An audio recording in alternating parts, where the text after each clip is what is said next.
Hello, friends, and welcome to Conversations with Consequences. We are the radio show and podcast of the Catholic Association, where we aim to change the culture one conversation at a time. You can listen to Conversations with Consequences on the EWTN Global Catholic Radio Network, Saturday mornings at 7 a.m. Eastern, or catch the encore at 5 p.m. We are also on Sirius XM Channel 130. Of course, our radio show is always a podcast.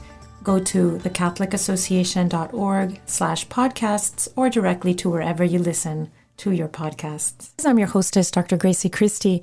And coming up next, a friend of mine joins me, and he is the husband of a woman who serves on the board of the the Board of Education of Florida with me. You would think I would know the title of my board I serve on. And his name is Gates Garcia. And I came across a piece he wrote a couple weeks ago in First Things, which is really a wonderful publication. And it was great to see his name on it. And it's about Florida's abortion amendment and how deceptive it is. And many of our listeners don't live in Florida, of course, although I know many of our listeners do. But many people across the United States live in states that are facing similar radical abortion measures in the ballot in a couple weeks. And maybe it's an amendment to the Constitution as it is in Florida, or some other way of getting to that pro-abortion nirvana, which is unregulated, unrestricted abortion, like the Wild West abortion regime, which is really what they want. And why do they want it? Well, I'm going to talk about it with Gates Garcia, my friend from Tampa, who's an investor and a Claremont scholar. And he serves on the board of visitors at the Bush Business School at the Catholic University of America. Welcome to the show, Gates. Oh, Gracie, thank you so much. I just want to thank you actually for being such a champion of all the things that your show represents, but especially this Amendment 4 issue. It takes courage for people to step out and put their name and their face behind defending what we're trying to do here. And I just want to thank you for that. You're an inspiration to myself as a Floridian, as a voter, but certainly to doctors and all the professionals out there. So thank you for that. Oh, thank you for saying that. I've been pro-life for all my life. And then in the last few years, I've become very out there in a pro-life way, a very activist. And now I've been on the airwaves because I did an ad for the governor's office as a doctor explaining the dangers of Amendment 4 in Florida. And they're playing it all the time. So now I have all this notoriety that can be a little difficult because people really think that I'm lying. And I'm not used to being thought of as a liar, so that's a little uncomfortable. But this is what I want to talk to you about specifically, Gates, because your piece that you wrote for First Things is about the deceptive nature of Amendment 4. And my experience has been, as I've gone out there and been face to face, I've been on debates on TV, I'm doing a lot of radio, and people really have imbibed a completely wrong concept of Amendment 4 that has been shoveled into their minds by a rapacious abortion industry that is planning to make big bucks in Florida. So let's talk about that, Gates. How is Florida's abortion amendment deceptive? Well, and that's exactly what it is. You say that people are calling you a liar, and they're not at all. What has been done to us is we've been deceived, and we've been deceived because the amendment is so vague. If you go through and read the language, they almost should have renamed it something else. The Florida Women's Freedom Coalition told Politico that they wrote this amendment. They're very proud of it. And their executive director, her name's Anna Hockhammer. And if you go read her quotes, she's quoted saying, quote, "When you have a disagreement between one noun and another noun, one verb and another verb, you really do have to spend time and money polling these things to see whether moving a comma or changing an adverb changes what voters perceive of this language," unquote. So we've now reduced life to grammar. If you read the amendment that she's so proud of writing, it says, quote, the amendment reads, quote, "Amendment to limit government interference with abortion." Now, as a conservative, I don't want government interference with anything. They had me right there. Limit government interference. I'm like, yes, let's go. What is it? If you walk into a ballot box and know nothing else as a conservative, your pencil is leaning yes. Exactly. Just in the first sentence. Now, what it should read, and we can get into why it should read some of these things. It should read amendment to legalize full-term abortion for any age with no parental consent in Florida. Exactly. But if this is really what people wanted, okay, you could just write it like that, but it's not what people want. So they have to deceive us and make it very vague. That's interesting what you say, that the woman who spearheaded the writing of this amendment, with the big bucks of big abortion behind her, of course, she's very proud that she was able to produce this amendment, which creates complete cognitive dissonance in the minds of the people who read it. That's what it's doing. That's exactly right. And just follow the money with anything else in life. If you look at who's funding this, they've gotten $15 million to get this on our ballot. And it's from out of state money. It's people trying to use Florida as a pawn to represent a model for other states in the country and pass it here first. And George Soros is behind it. And you can go look up, other things that he's funded and what he's all about. And this is huge because Florida, call it 2016, post-Trump, post-DeSantis, has, regardless of what you think of any politician, Florida's certainly built a proud reputation on being a red state of freedom. Really, COVID is what did that for the state of Florida. And if this can pass in Florida, and thank God it needs 60% and not 50%, if this can pass in Florida, this will be a death knell to amendments like this and abortion across the rest of the country. So I'm proud to be a Floridian, and I'm proud that Florida has been such a shining example of good policy over the last 4 to 8 years. But this could undo a lot of that. I'm optimistic that it won't. But voters in Florida. But people all over the country need to watch this and know what's at stake here. I was with Governor DeSantis yesterday at a presser that went really well. You did a fantastic job. Oh, well, I watched thank the you. entire thing. That's not why I brought it up, but thank you for the compliment. And he said something so interesting. And he said it, he explained it in a way that I hadn't heard explained, about how anti-democratic these amendments are. And maybe your state is looking at a constitutional amendment. Some of our listeners, their states might be looking at something similar. He was saying that if you don't think, so right now in Florida, there is completely unrestricted elective abortion through week 6. And then from 6 to 15, there are lots of reasons you can have a legal abortion in Florida. And then through 40 weeks for the health of the mother, the physical health of the mother.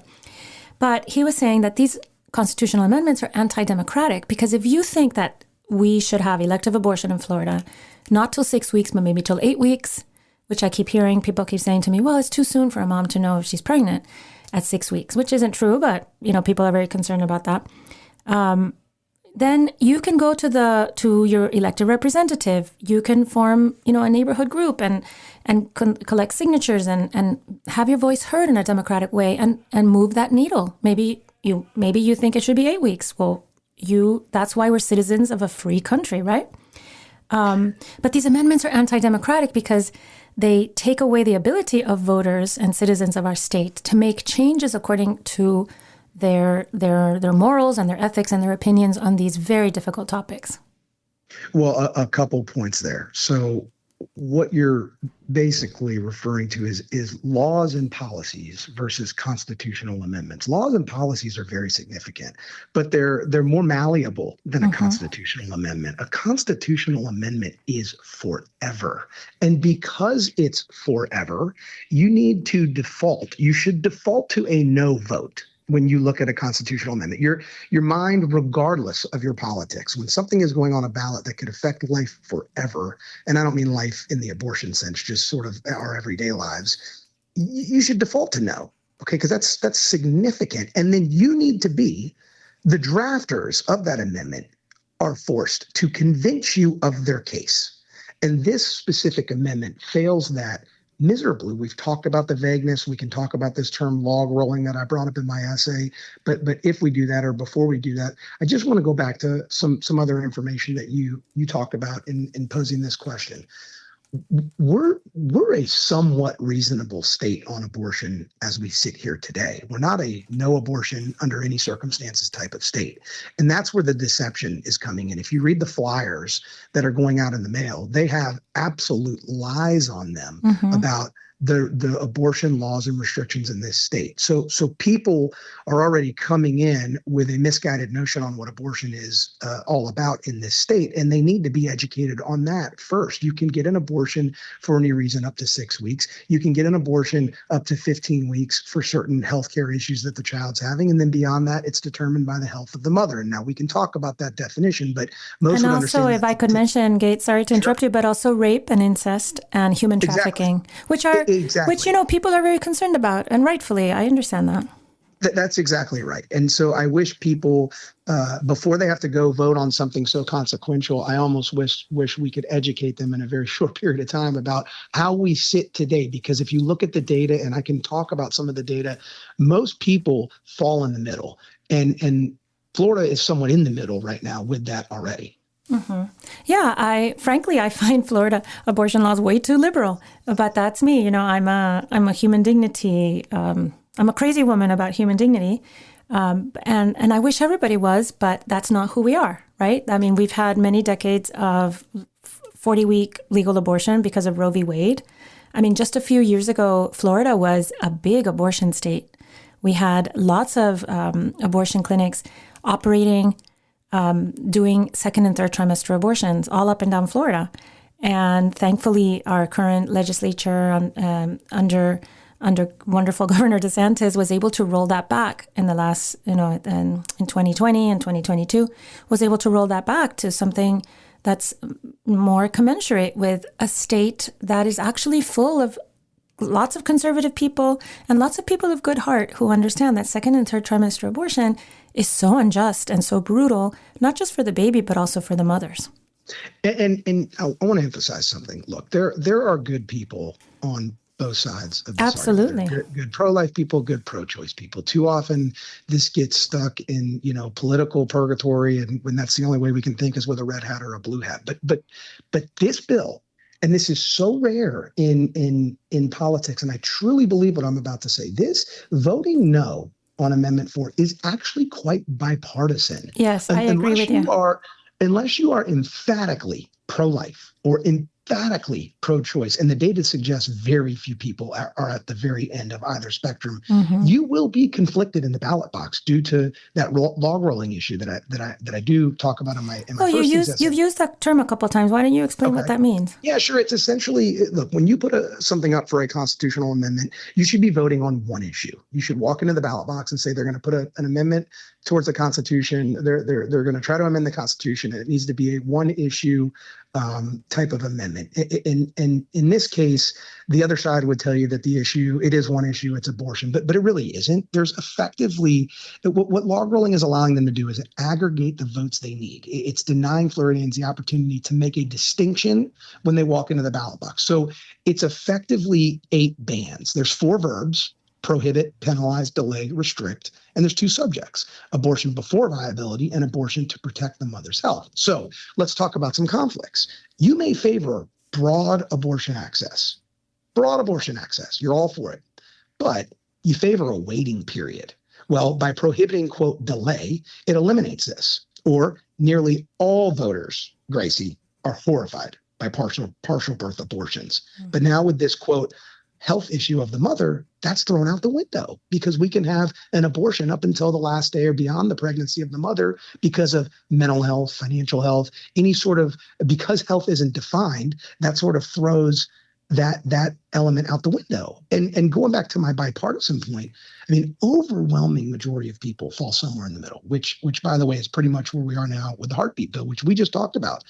2/3 of Americans want to limit abortion in the first trimester, and 70% believe abortionists should be required to notify parents for girls under 18. I mean, this is a bipartisan bill. I know it's not being presented that way, but when you know what the underlying elements are, it really is, which is a beautiful thing. But it's not being talked about that way. My husband made that point in the presser. He was at the presser yesterday, and 3 or 4 doctors we got to speak with after Governor DeSantis, and my husband made that point because he said that very often, well, I'm just repeating what you said, Gates, but very often this abortion issue cleaves people into 2 camps. But Amendment 4 actually has a lot of overlap that pro-choice and pro-life people can agree on. And you mentioned parental consent. That's an egregious thing that we lose if Amendment 4 passes. And this is something that, because of the way the amendment is worded, and maybe you can explain this to us, people don't understand that. The second sentence of the amendment. So it's a 2-sentence long amendment. This is the second sentence. Well, but Gracie, let me go back to some things. Let me add on to some things that you and your husband were saying yesterday and saying now.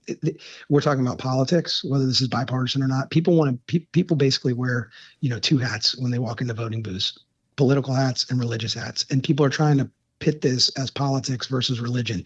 This is not a political issue. This is not a religious issue. This is a common sense issue. And I say it's not a religious issue as a pro-life Catholic. I'm proud of that. But this is a common sense issue. Delay, we can't allow at least 24 hours for a person to sleep on whether or not they want to take the life of a child. Yet we enforce this for a gun purchase. Gracie, why do we enforce that for a gun purchase? Because it's in an effort to prevent violent individuals from making an emotional decision about harming someone else. Mm-hmm. Why is it any different? I change what I want to eat for lunch by the hour. I mean, we delaying a decision is not always a bad thing. And then you just brought up parental consent. Okay, you have to be 18 to get a tattoo. You have to be 21 to drink a beer. You have to be 21. You have to be 18 to pierce your ear. You have to be 21 to rent a car. But an abortion would essentially become the only medical procedure a minor can have without their parents' consent. Forget religion, forget politics. I'm just going to put my common sense hat on as a just average, someone with an average intellectual level of intellect. I can't fathom that. Can I say something that I've been doing in my interviews, what I've done to explain this parental consent issue is because people have like these pictures in their head, right? They think, parental consent is not important because they're thinking this girl's almost 18. Her parents are very, they're very Christian conservative and they're not going to allow her to get this abortion she really needs so she can continue her education. They have these narratives in their heads, right? And they're like, maybe consent, maybe notification is good enough. But then I want to put other narratives in their head. I want to put the narrative in their head of, I've seen girls as young as 12 get abortions and 13. I wish that didn't happen, but it happens.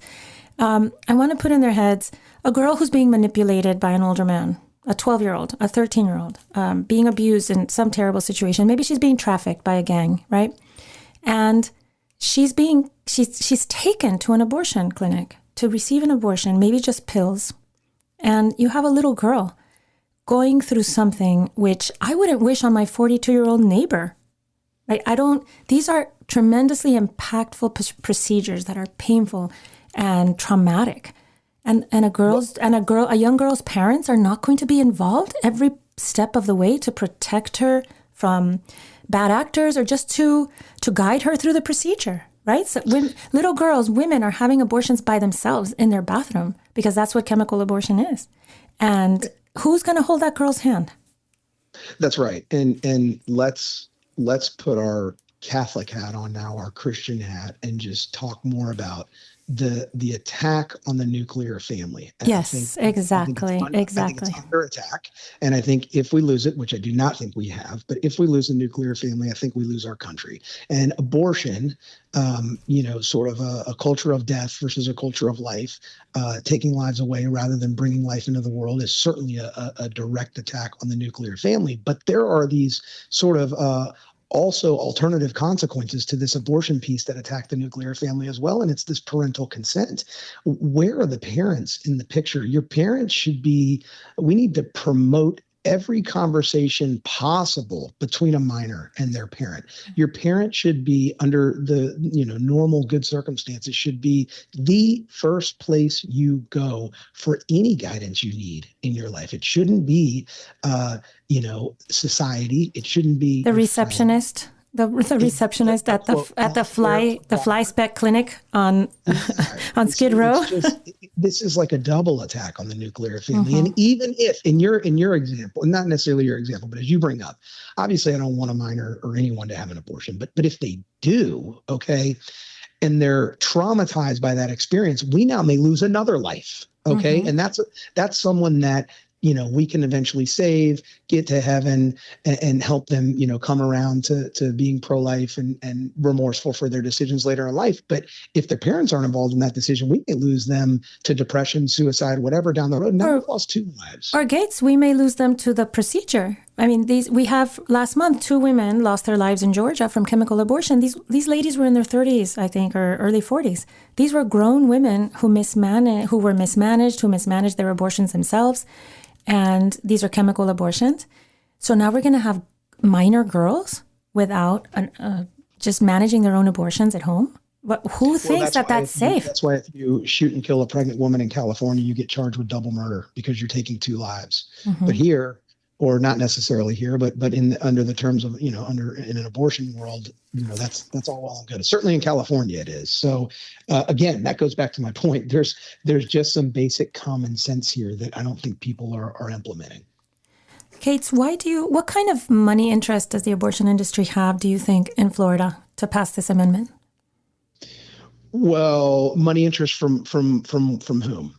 I feel they've invested many tens of millions of dollars. I don't think anyone really knows the number because of there's so much money pouring in across from outside the state.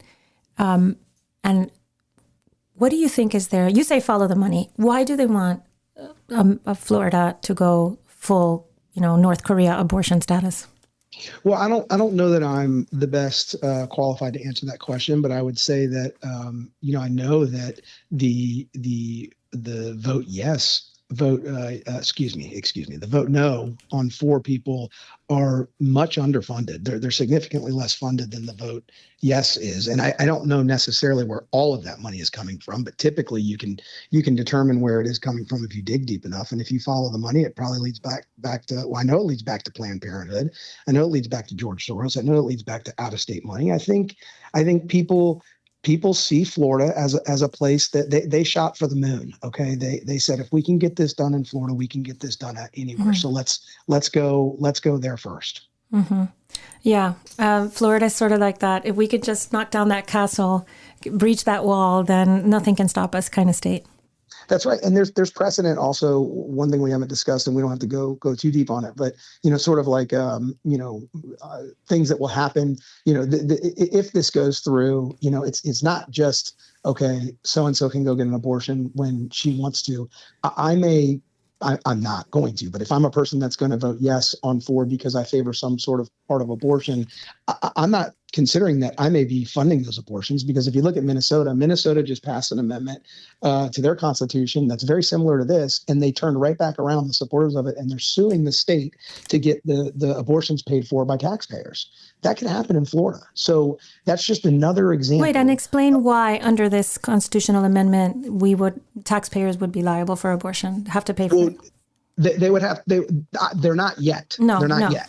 But they could be. If Amendment 4 goes through, there is a model out there in Minnesota right now where the taxpayers, the supporters, are immediately suing the state to provide taxpayer funding for abortions. They haven't won that yet. But why do you think this amendment could make that happen?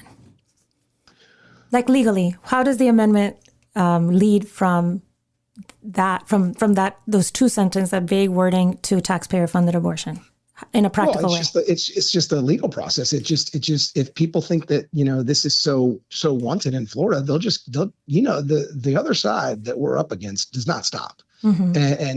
And abortions are expensive. Okay, the money has to come from somewhere. It's typically there's plenty of instances where the people walking in to get abortions can't fund them, and I don't know how the insurance works on them or anything like that. But if there's insurance shortages or whatever, the doctors are going to want to get paid for these services. And if we increase the number of abortions that are the numbers predict will increase in Florida, they're going to have to be paid for. And that would cause a delay in receiving an abortion, right? And that's what can't happen according to Amendment 4. Like if a woman is poor and she goes to get an abortion and they tell her that'll be $700 for these 2 pills, which that's what they know. They charge $700 for 2 pills. I want you to know that, which then you manage on your own at home. So mm-hmm. they don't try to save these poor women any money. I know this because I call abortion clinics all the time to ask for their prices because I'm curious. And so that's a kind of delay and restriction, right? If a woman has to go find the money, then the state will say, well, then I guess taxpayers should step in and erase that delay. Yeah, that's exactly right. That's exactly right. And this is not bringing us back to pre-Roe. I want to be clear about that while we're still talking. That's sort of what people are arguing. This is a bait and switch. Okay, I'm quoting the governor on that, but he's exactly right. This is trying to make Florida into the Wild West of abortions. It's trying to make Florida an abortion mecca, and I don't think we are talking about that enough. That this is not pre-Roe. Okay, this is significantly more extreme than pre-Roe. Gates, we only have 1 minute left, but I want to ask you to give us in 1 minute your pitch. If we have any listeners, which we must, that are a little bit on the fence on Amendment 4, or if maybe they're in a different state which is facing something similar, give us your 1 minute pitch on why unregulated abortion is just wrong for Florida and every other state of our nation. Well, I turn the question around on them and say, do you believe in unregulated abortion? Because the data suggests that the overwhelming majority of people, if that's posed to them as a yes or no question, would say no. So then we could have a further conversation and say, okay, if you're opposed to unregulated abortion, how does breaking this bill down into those 8 issues that I mentioned fall within that spectrum? And they're going to see that when they read this bill, it is unregulated abortion. It's that simple. And if they need to be further convinced, we can walk them through the vagueness that it was written with. And when people realize that they're being deceived, they typically don't like that. And typically when you have to deceive someone, it's because it's for bad reasons. Like we said earlier with the language, it should just say this is a bill to change the Constitution to have unregulated abortion. If it were that simple, they would have written it that way. But it's not that simple. And the data shows that the way it's written, there's a very, very, very small minority of people that fall into who would be in favor of something like this. That's perfect, Gates. Thank you. And to our listeners, you can read his piece in firstthings.com. It's called Florida's Abortion Amendment is Deceptive. It was published on 9/25. And his name is Gates Garcia. Thank you so much for joining us, Gates. Thank you, Gracie.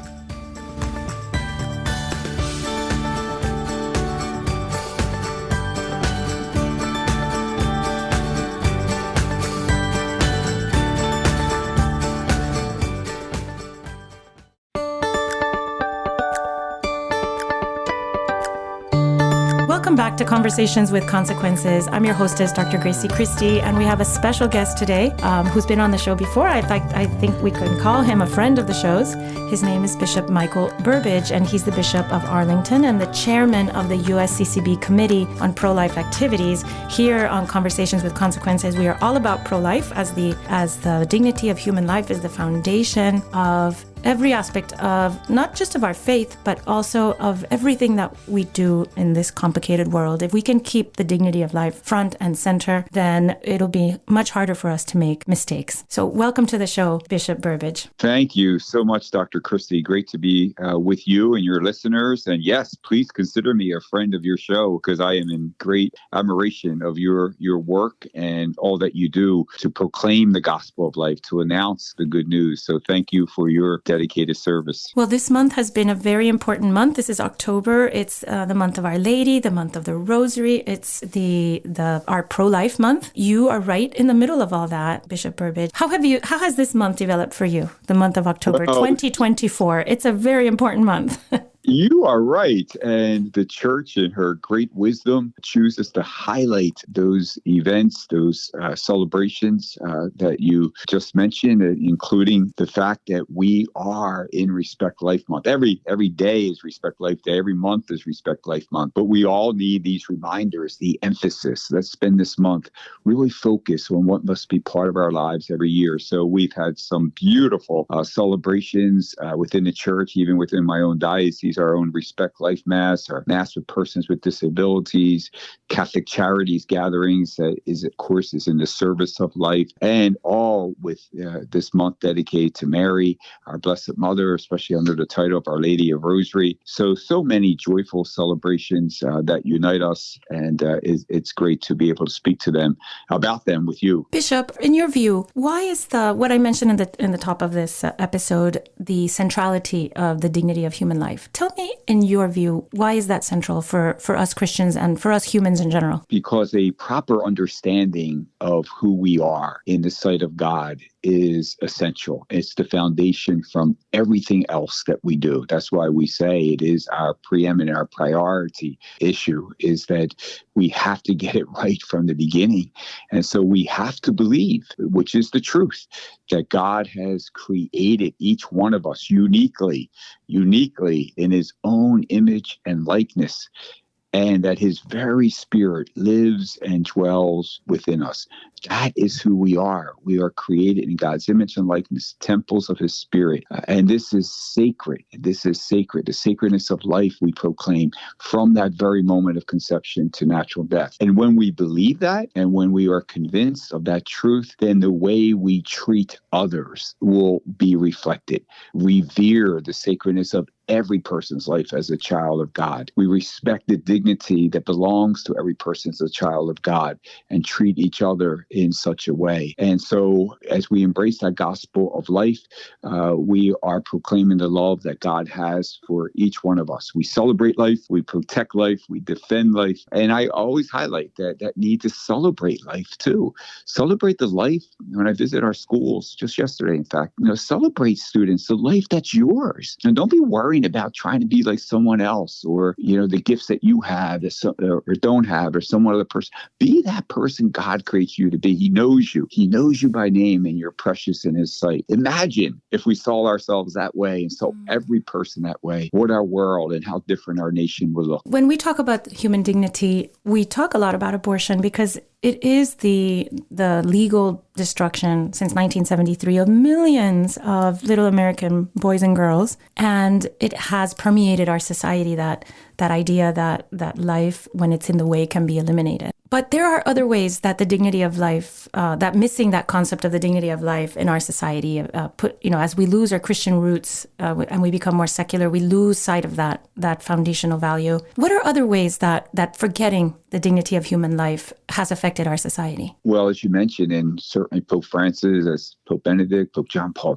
II talk about the great concern of this culture of death, where life can just be discarded, dismissed, for various reasons. And so we see it not only, as you said, the innocent, every day they taking innocent lives, the most vulnerable, the voiceless, in a sense, the child in the womb. But then the gospel of life is embracing all persons. How sad it is for us to see, for example, persons with disability, often discarded, often not part of the community, often not lifted up as a blessing, as a gift that they are to all of society. How sad it is to see the aged, the elderly, lonely, forgotten. What a great concern we have now with the advancement of an aggressive agenda trying to push assisted suicide, as if we decide when life ends, rather than allowing people, taking great medical care of them, providing comfort, but allowing them to unite their sufferings to the Lord, knowing that the glory that awaits them. And just look at how so many people are living in poverty, lacking the basic necessities of life. And so we as a church consistently proclaim the gospel of life by serving life. We see how we as a church will walk with moms in need. Mm-hmm. Every mom knows, and every dad, when they want to welcome that life of a child into our world, even though they are experiencing some difficulties or hardships, maybe lacking employment, maybe lacking finances, maybe lacking the basic necessities that they need to provide for the child. Well, there we are. There is the church to walk right with them, right in their midst. We speak about the beautiful Project Gabriel. What is it you need? Do you need diapers? Do you need clothes? What do you need? We want to walk with you. Catholic Charities, providing counseling, many, many dioceses like my own, providing homes for single moms, rental assistance for parents who are welcoming children in life but don't have adequate housing. For example, in my own diocese last year, we provided almost 300 car seats. That's something moms and dads need for their children, but they can't afford. Well, there's the church providing for them. Over $1.8 million in rental assistance we did. And this is what dioceses do across the country. So everyone knows our position about we are absolutely against the taking of innocent life, the life of the preborn, the life of the vulnerable. Any life at any stage must be revered and protected. But I think we as a church must continue to allow people to know what we do in service of life. And I just commend, all the parishioners throughout this country who in so many ways, through their financial support, through their prayers, through their own volunteer, through their services, serve life. It is really wonderful to see how that beautiful impulse in the human soul to help another is translated into the presence of so many wonderful people that show up at the pregnancy care centers to pack bags and bring boxes of diapers and give classes and donate their money, as you say, for rental assistance for young families. And I have found in my experience, whether I've been very involved in all these activities and on all these different levels, and I have found that many times it's that first generous impulse that brings people to come out and help. And when they feel that they're a part of this beautiful faith project, then their hearts turn to God and Our Lady and the church. I find many people come to the church, come to their faith and to live their faith in a deep way that maybe they weren't living it before or didn't even know about it. They come through this personal, generous participation in the assistance of others in charity. You are so right, Dr. Christie. We know that one of the most effective ways that we invite others to return to the Lord, to return to the church, one of the most effective ways that we evangelize, actually, which was what you were just speaking about, is by inviting. A personal invitation to invite a family member, a friend, or someone who's been away from church to participate in a work of charity. Mm-hmm. We can do together to help people in need. And through, we know it's truth, beauty, goodness, we proclaim. So to invite people to participate in goodness, as you said, helps to transform hearts. And so feel free, parishioners, to invite people to participate in the good work you're doing. Sometimes that's all anyone ever needs is a personal invitation. Mm-hmm. People are very lonely and they are very atomized, and they're not. One of the wonderful things about the church, our Catholic Church, but other churches and temples and synagogues, is that we're meant to be connected and nested in communities of faith and of value and meaning. And I think a lot of the despair and chaos we see out there is that terrible loneliness of not being connected to others, as we see in our churches. I don't know how people get by. I don't know without that kind of support of an entire your entire parish, your entire, we all work. It feels so beautiful to be part of something greater than oneself and be involved in a real noble project, whether that's evangelization or works of charity or all, everything together, because the church does all these things and invites us to participate. One of the things the church teaches is the practice of praying the Rosary. And this is the month of the Rosary. And tell us, Bishop, what is the power of that prayer? Well, the power of the prayer is, first of all, to realize the great gift that Jesus gave us from the cross. He gave his mother to us as our mother, as someone to love us, to embrace us, to protect us, to walk with us. We have such a powerful intercessor in Mary, our mother. It is the gift that her son gave to us. And she's there to walk with us every step of the way. And I'm sure we can all tell stories of how we have felt that powerful protection and help of a mother who loves us, who calls us her own sons and children. So we must turn to her. We honor her. We honor her when we pray the Rosary.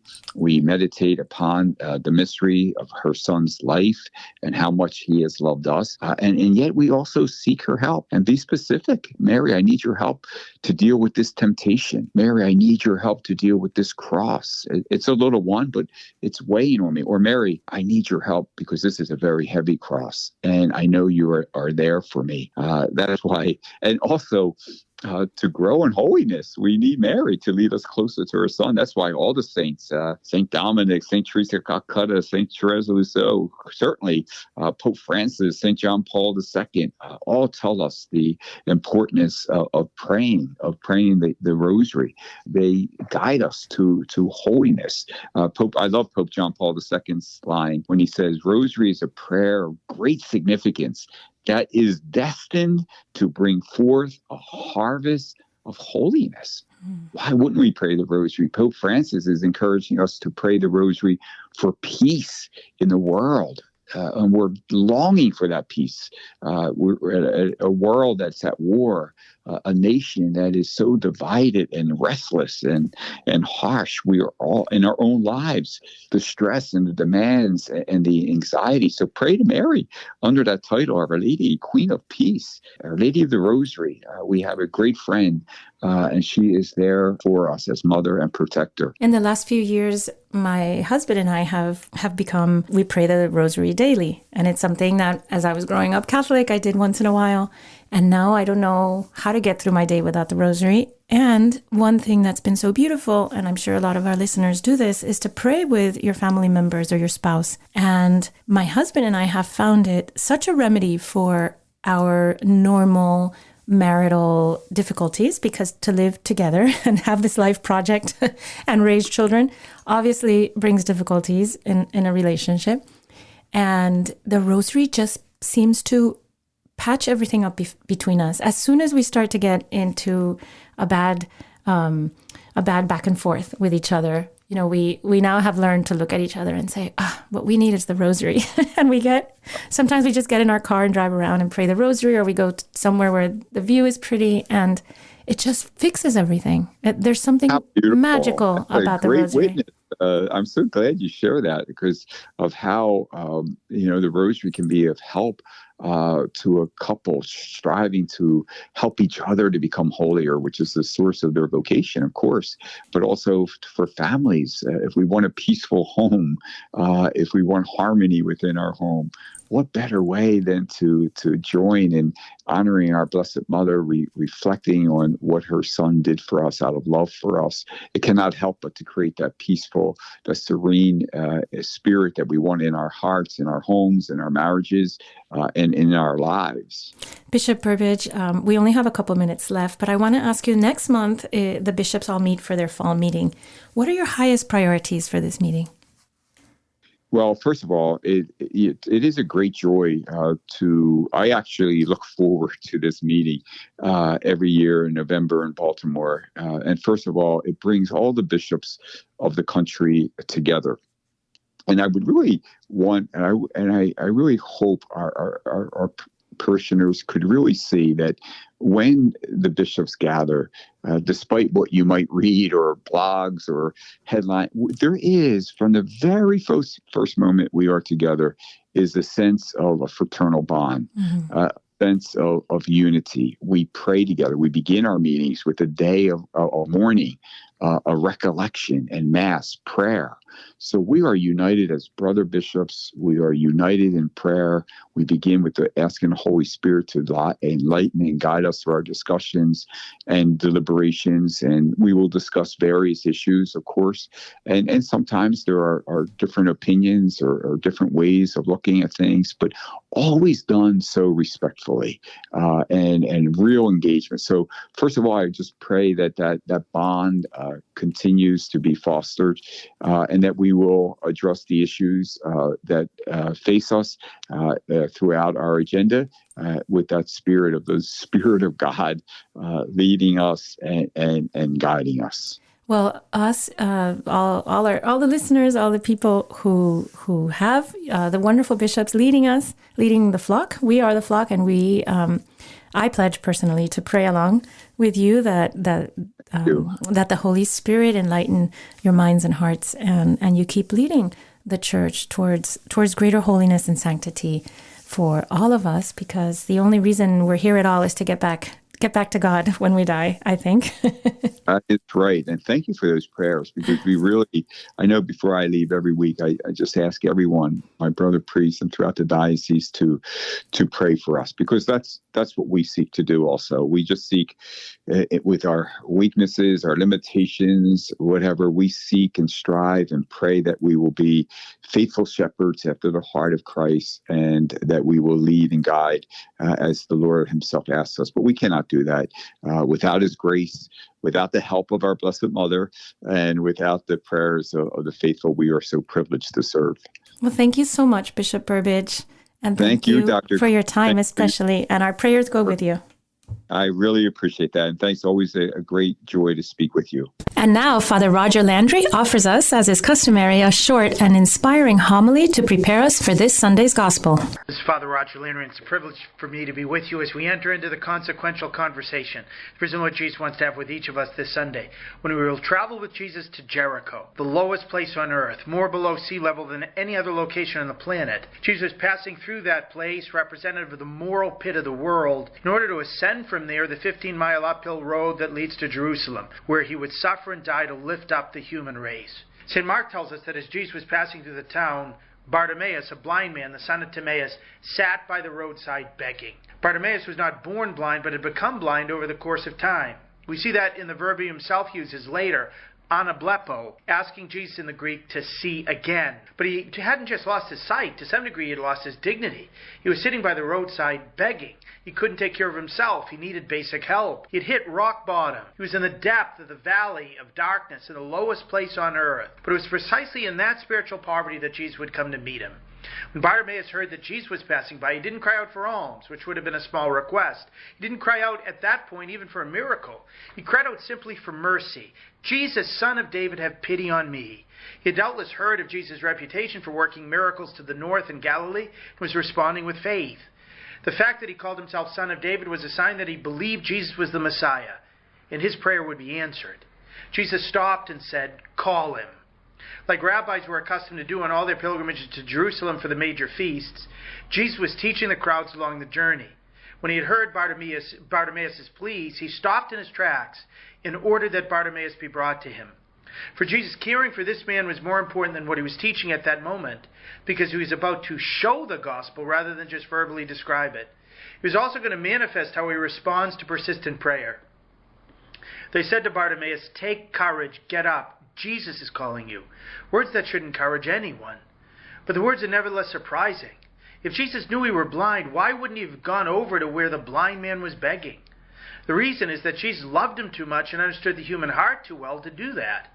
Instead, he drew near, he got close, but then he had Bartimaeus make the effort to get up and come to him, to exercise Bartimaeus' freedom, to stoke his desire, to grow his faith, and to give him greater participation in the miracle Jesus himself was about to accomplish. It takes courage to get up and leave our comfort zones to respond to the Lord. Bartimaeus had that courage and did. St. Mark tells us he threw aside his cloak, sprang up, and came to Jesus. The cloak was his outer garment that kept him warm at night. It was, in a sense, his security blanket. It was quite valuable to him and part of his life. But in crying out and taking courage and going to Jesus who was calling, he was intentionally embracing a new life and establishing a new security. He left his cloak behind, which is not just a fact but an important symbol of how he was thinking more about clinging to Jesus and the new life for which he was hoping than grasping the past. Even though he was blind, he got up immediately. He raced to respond to his being called by the Lord. "What do you want me to do for you?" Jesus asked him. Bartimaeus replied, "Master, I want to see." The Latin words for this have become a very popular Christian aspiration, made especially famous by Saint Josemaria, Domine ut videam. Lord, I want to see. Bartimaeus was essentially saying, I want to live in the light. I want to see things as they really are. I want to see you. The verb used here in Greek, as I mentioned earlier, is I want to see again. He wanted to live in grace again. He wanted to see life anew in the light. He knew what he had lost, and he knew where to find it. To say to Jesus, I want to see, it's not just to turn to a healer and ask him to restore his vision. It's to say, I want to live in your vision. St. John would write in his gospel about Jesus' words, I am the light of the world. Whoever follows me will have the light of life. That's the gift for which Bartimaeus was begging. But Jesus gave him something more. He said to him, "Go your way, your faith has saved you." The Lord not only granted his wish to see, but heard his initial cry to have mercy on him. Jesus' generosity far outdid Bartimaeus' imagination to ask. Faith in response to God leads to salvation.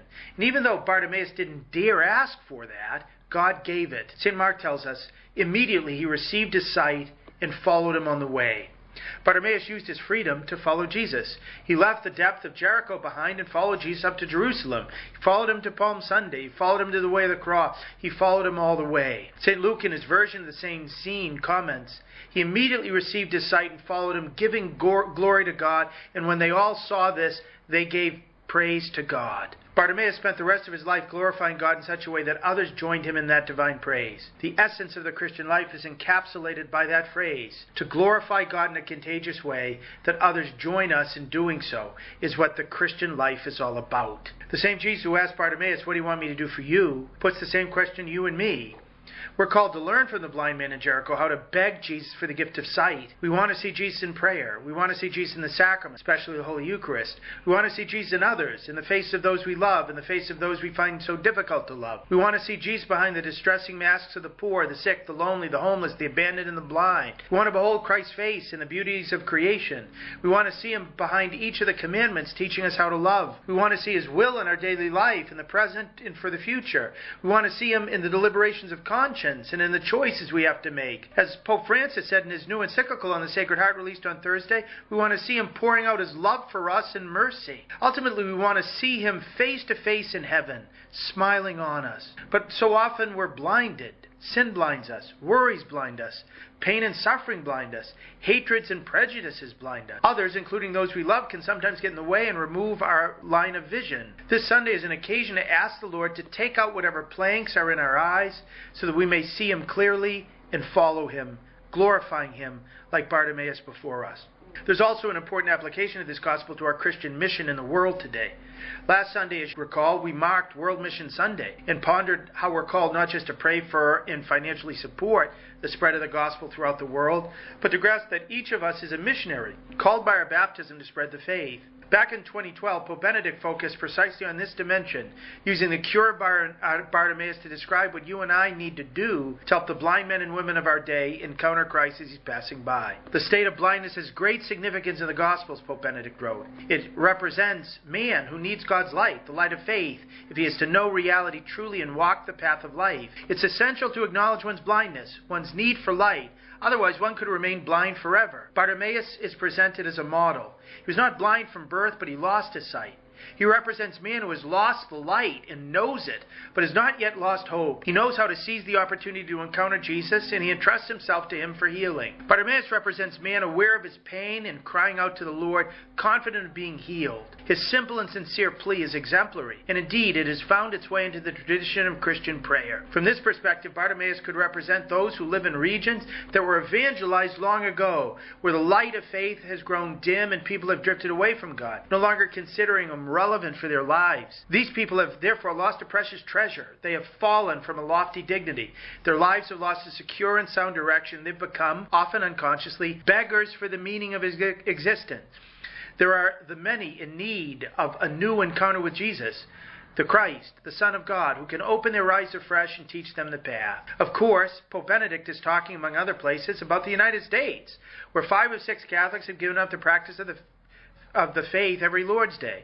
He's similarly talking about Canada, many European countries, and some in Latin America, where many more are now beggars for the meaning of existence. Pope Benedict concludes that we, who have had the experience of being healed by God through Jesus Christ, are called to go out to the present culture of the West, like in ancient Jericho, where so many blind men and women are crying out for meaning and mercy, perhaps without explicitly realizing it, and to go with the light of Christ lived in daily life in the hope that we may guide them to the source of that light, Jesus himself, who wants to lead them from the depths of the darkness of the modern Jericho to the radiant heights of the celestial Jerusalem. At Mass this Sunday, we, like Bartimaeus, will cry out over and again, Kyrie eleison, Christe eleison, Kyrie eleison. Christ, Jesus, Son of David, have mercy on us.